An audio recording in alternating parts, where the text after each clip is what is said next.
Well, it's certainly a situation that this newcomer to the political circuit wouldn't have wanted himself to be in. So let's just break it all down, see how this all began and see how it could affect Ukraine and whether they've been reacting. Well, it all relates to this phone call, and what's significant for Ukraine is at the beginning of that phone call, Trump took a hit at Europe. We've been looking at that official transcript. Now, it's key to note that it's not a verbatim transcript between Trump and his Ukraine counterpart, but it does signal what did occur. Trump saying that we have done a lot for Ukraine and much more than the Europeans. He then mentions Angela Merkel, saying that she talks about Ukraine but does nothing about it. Now, what would be significant for Zelensky and his relations with his European counterparts is his reaction. He then says, yes, you are absolutely right, not 100%, but 1,000%, saying that they are not enforcing sanctions, they are not working as much as they should for Ukraine. So that certainly could shake up relations there.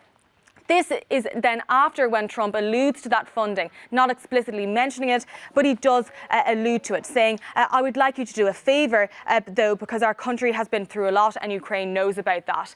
Then he mentions those two investigations that he wanted Zelensky to carry out, one about Joe Biden's son, but the other about DNC emails, suggesting perhaps that Russia wasn't behind that leak, but that it was somehow linked to Ukraine.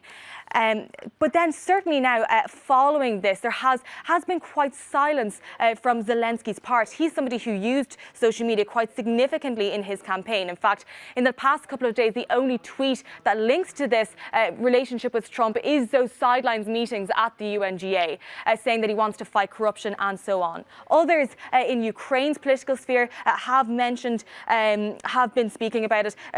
Petro Poroshenko, his predecessor's party, saying that the European Union has much in common with us and we want unity here. So certainly he not mentioning it, his opposition in Ukraine mentioning it, but as to whether this is going to really shake up the political landscape, we just have to wait and see.